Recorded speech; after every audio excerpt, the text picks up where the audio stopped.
Hey, how y'all doing? This is your girl Bre'Anna, and this is the Divine Intervention Podcast, where I try my best to make space and learn how to take up that space. And today I'm excited because this is the first episode that I'm recording in my new apartment in Arkansas. I moved to Little Rock.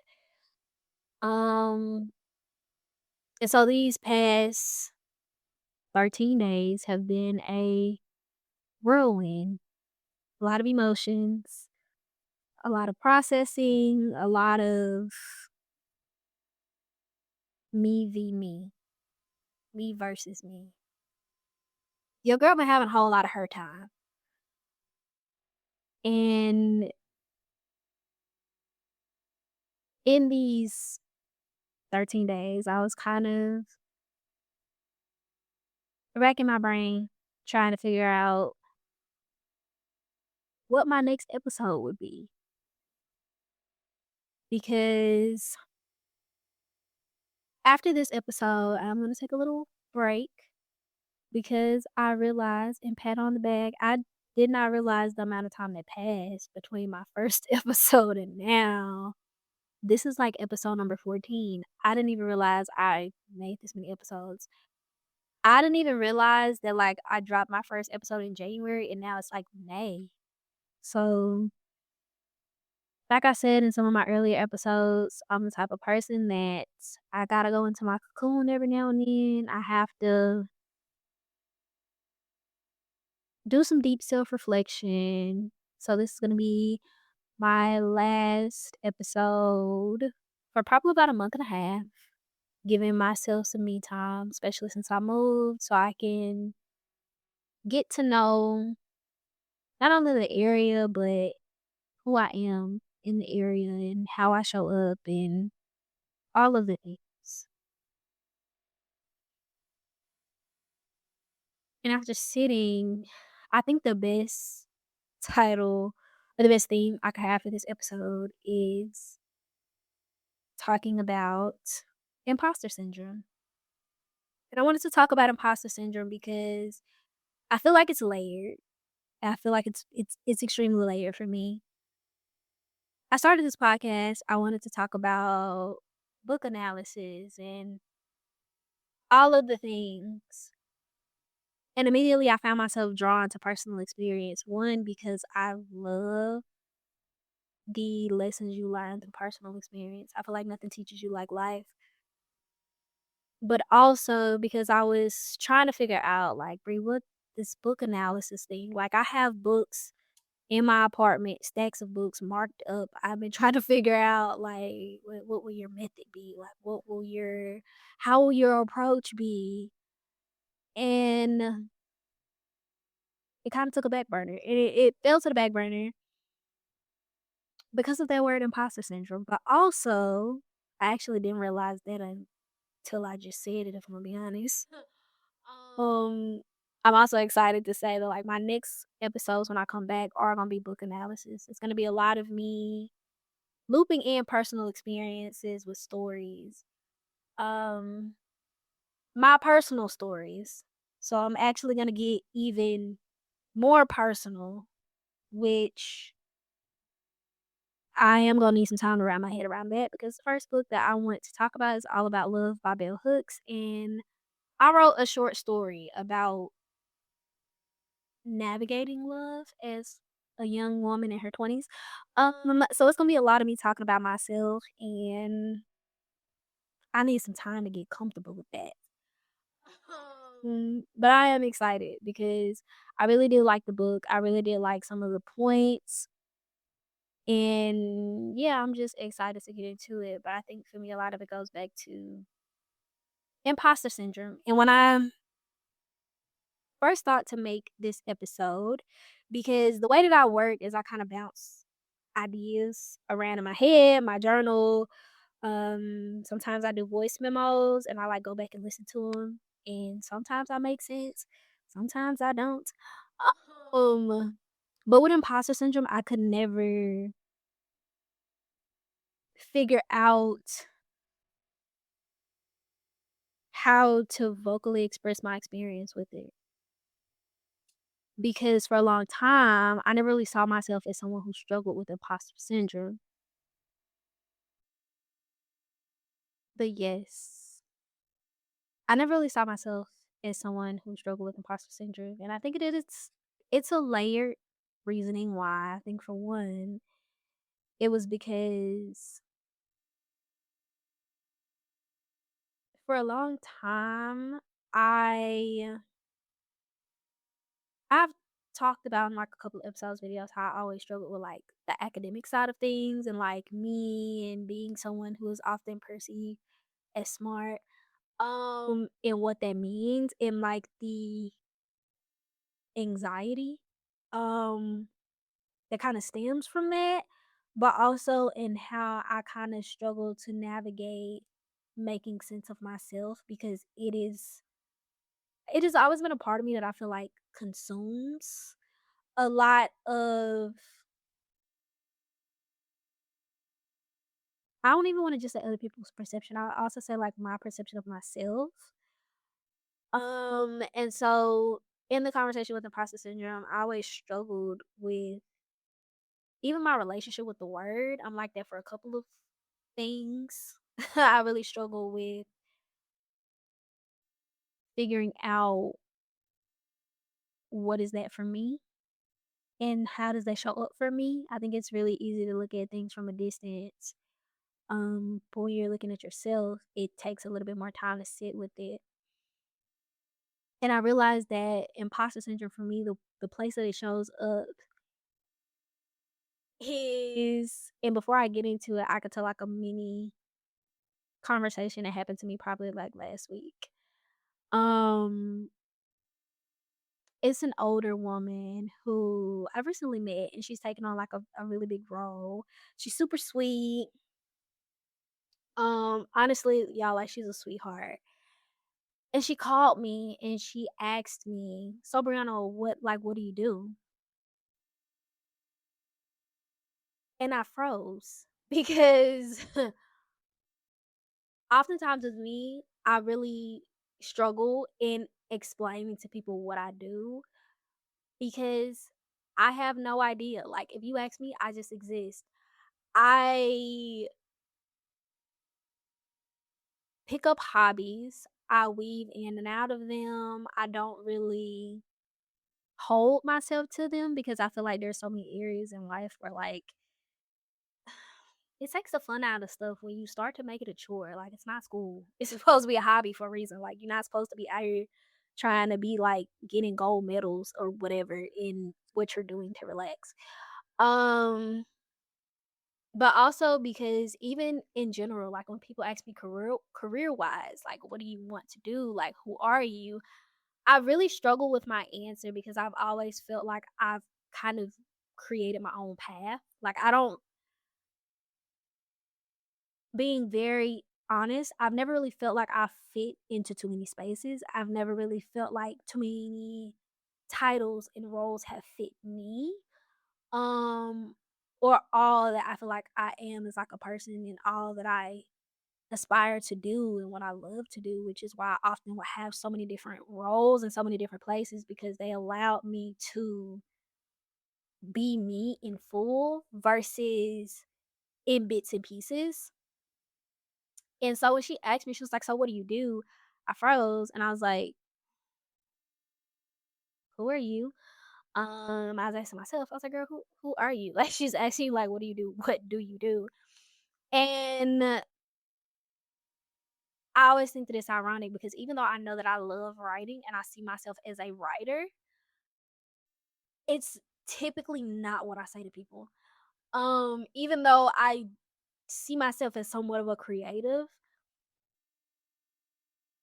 it's a word that I really struggle to even say because I've never felt like a creative. Like it's I always felt like I wrote a journal entry about it where I was like, it's then you have to like commit and with the commit, then like if you like for instance, whenever I tell people I'm a poet, they're like, "Oh my gosh, let me hear a poem." Now I'm like, dang it. All I write about is like my internal feelings. And like the really intense ones. That's a lot for me right now. I don't really feel like doing that. Not that I gotta be out here dropping poems like whenever I feel like it, but still, like I don't it's the feeling of anytime I tell someone I do something, they're like, "Oh my gosh, let me see." And I'm like, "Dang it, now you have to see me." Like I didn't want you to see me. I just wanted you to hear what I do. Like, please, whatever. But I told her I was just like I kind of see myself as a creative, like I like creating things. And whether that's like poems, short stories, I just like to see the beauty in small everyday things. And I really sat with myself for a minute after the conversation because I was like, you really it's the first time you've ever told anybody that you're a creative. Like it was I had to really sit with the word because even though I've always even though that's always been what I've leaned a lot more towards and what I'm a lot more passionate about. Well, I'm not gonna say that. I'm very passionate about like my advocacy work, which is why I like to weave my creative. I try to make advocacy as creative as I can, if that makes sense. Um, but I think in imposter syndrome with the creative part of me, like I said, I didn't really wanna be seen, because when you tell people you do stuff, then they're gonna be like, "Oh my gosh, let me see. Now I have to tell you my business." And I wasn't mentally prepared to, like, say a spoken word right now, then I have to go try to find the best one. And when I write, a lot of what I write is very vulnerable. Like, I'm not one of those people where, like, I've tried doing the writing something surface level, so it's like, let me show them this. But then there's a part of me that's like, that's not even you showing them like you because you're not talking about the things that you really want to talk about.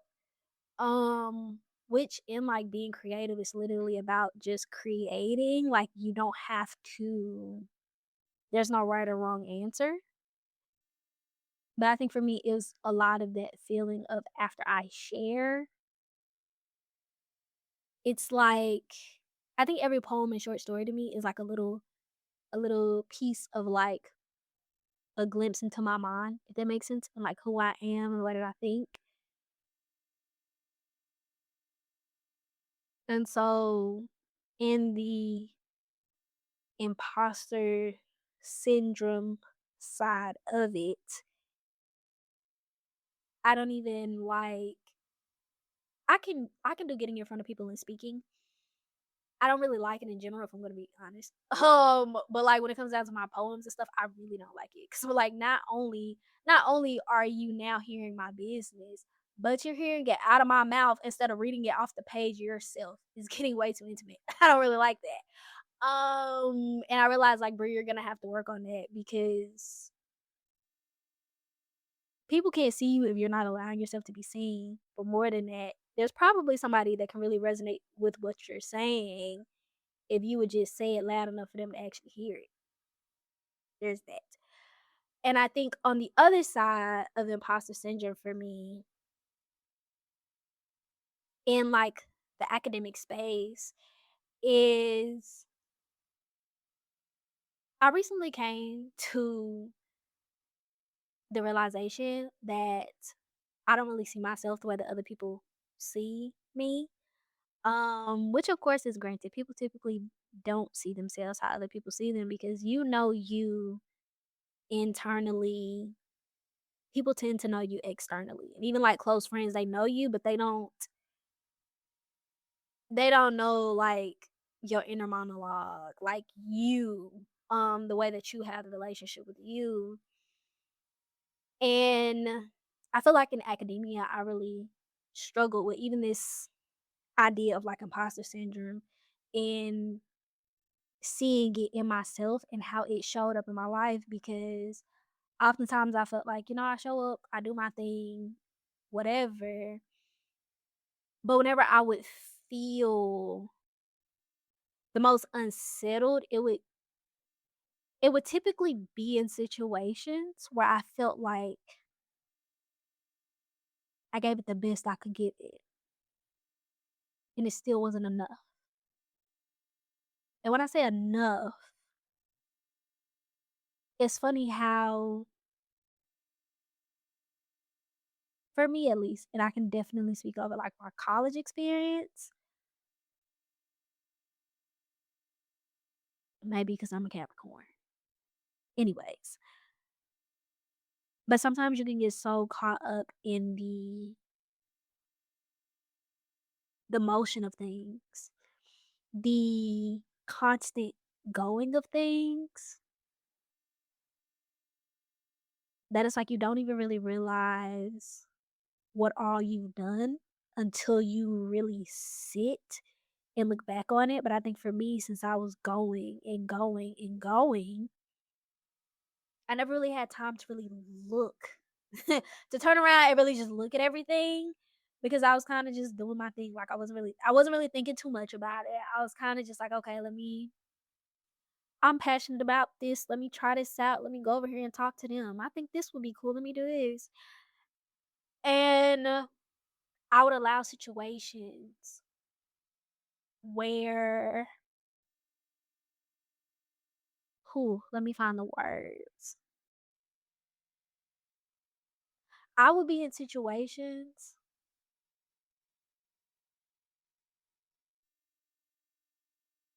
where the simple fact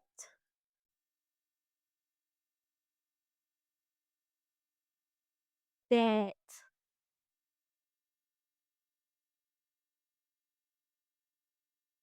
I was the simple fact that I was here, or like that I'm present, or that I'm experiencing said thing, or that I am here, the simple fact that this is happening is already great. But I think there would be a lot of times where I would feel like I'm trying to find the words.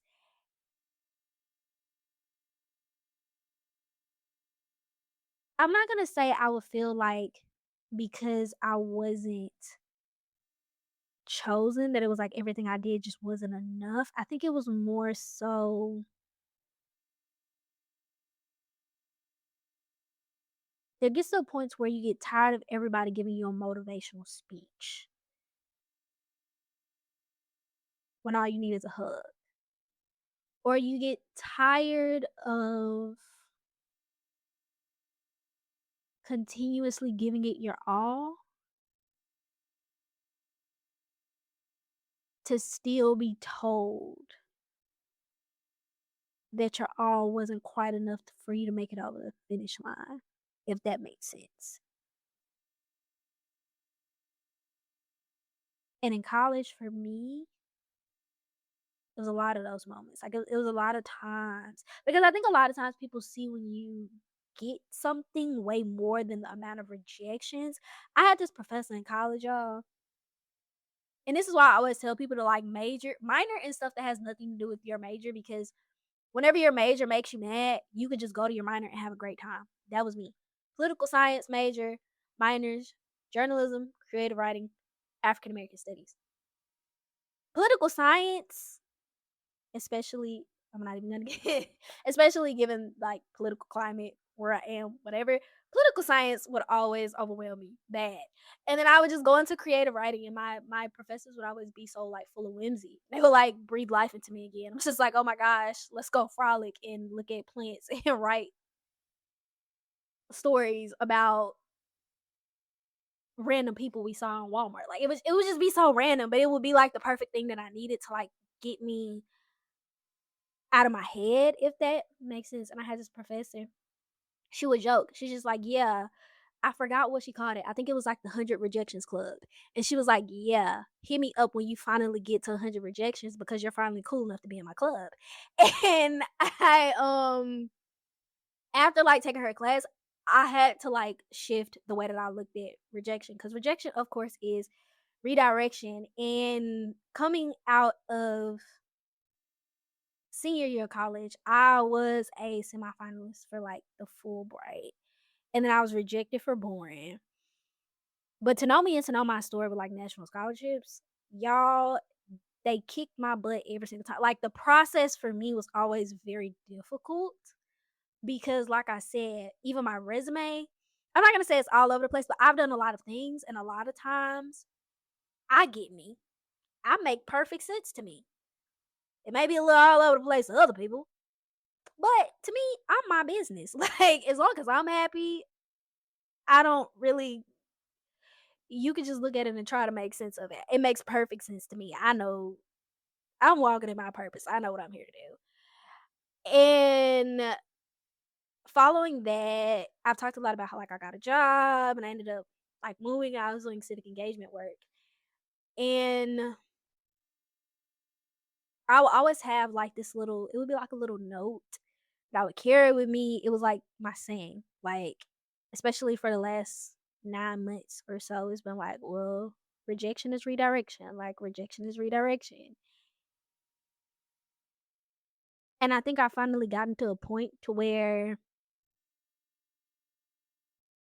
lessons catch up, because I think a lot of times, especially being like a young black woman, elders say stuff to you, but I think when they say phrasings and things, they don't really give context. And I think they don't give context because the context comes with experience in life, and you have to like, once they give you the saying, typically by the time you start to say the saying, you understand why you're saying the saying. And for me, I feel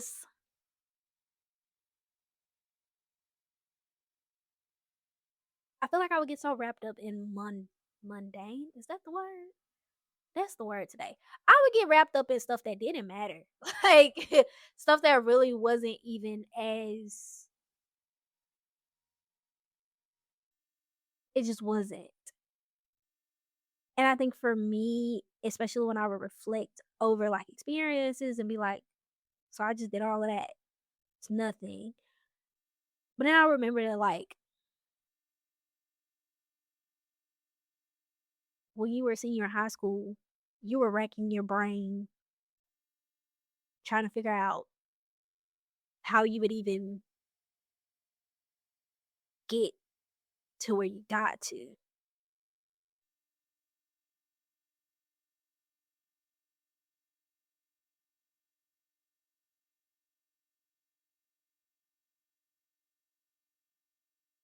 And now you're here. And I guess I really just started to understand that everything was for a reason, even if it didn't make sense then. Because then I started to look back over experiences and be like, Brie, would you have even enjoyed this? And when I started to do that, it was just like, wow, like you, it felt some type of way when it happened, but do you really even think you would have enjoyed ABCD, fill in the blank? And I think it really shifted the way that I looked at situations, because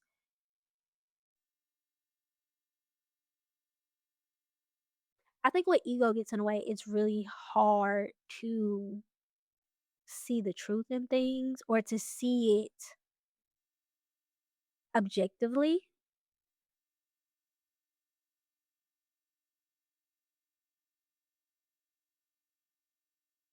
I'm trying to figure out like the words, because a lot of times when I get on the mic, things are like ideas and concepts, and I have thought about it, but I kind of free flow on the mic so that I can be in the moment and I can be as like vulnerable and transparent as I can be. But I do know I wrote in my journal, after a conversation with a friend, and I think I've mentioned this before, where we were having a brief conversation. She was talking to me about an experience where she was just like, "Oh my gosh, I really hope that, like, I hope I don't see this person. I hope I don't see this person." And the person popped up. And I feel like this connects back to, like, what I was saying, because another thing I've learned these past couple of months is worrying is a form of manifestation. And I used to wonder why my dad would just be like, "Stop worrying." Like, he'll call me throughout college. He'll, like, randomly call me, be like, "Stop worrying." I'll be like, "I'm not even worrying about nothing." He'll be like, "So just stop worrying." I'm like, "Okay, whatever." And I would just go on about my day, not realizing that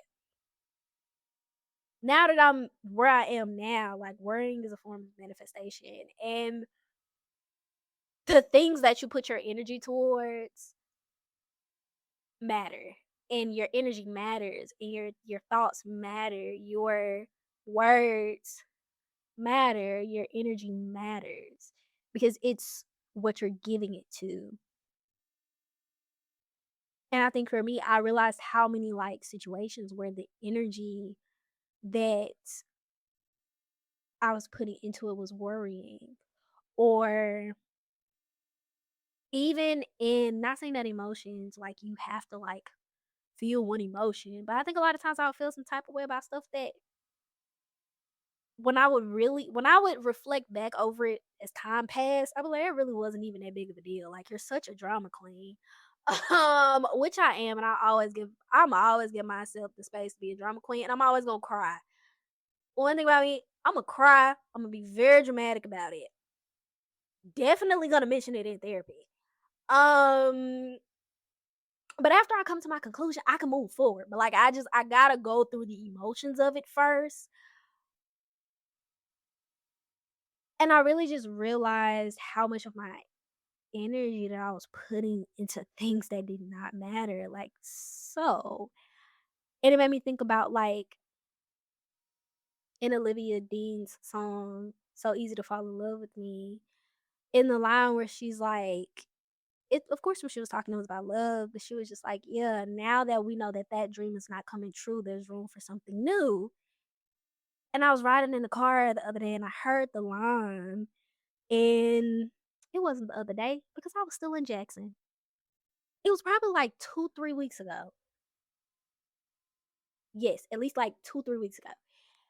And she said the line because I was just blasting music, and I paused the whole song and I rewinded it back because it's like, "Wow, you're so right." Like, that didn't happen. There's nothing but space, time, and opportunity in life. As long as you got life, you got another day. And as long as you got another day, who knows what can happen in that other day? That's really all you need for real. I don't know. It really just, it made me change the way I looked at a lot of things. I think that now I just try my hardest to, I'm not gonna say try my hardest. Someone told me to stop saying I try and start to say I be, because I just be. And I like that. She was on to something. Um, but I really sit with things now, and I do. Whenever I catch myself, like, stressing, I'm just like, "Why are you've had bigger problems and they've gotten solved." Like, you've had much bigger issues with much, like, way more unexpected solutions. I would say this past, like, 2 months for me, 2, 3 months have been like a whirlwind, because I felt like I started to believe in myself for real. And when I say for real, I mean, like, for real, for real. Not like the, "Let me make a post, let me, like, I believe in myself." Like, no. Like, when I started to, like, hardcore, like, believe in myself, like, really invest in myself, really sit with myself, unpack things, ask myself, why do I feel a certain way about myself, about certain things. I really just started to realize how much energy I was wasting on things that didn't deserve it. And I feel like two things that are, like, invaluable is time in your energy because once you give it, you can't really get that back. And so it's really important to just be intentional with the way that you show up, not only for like others, but for yourself.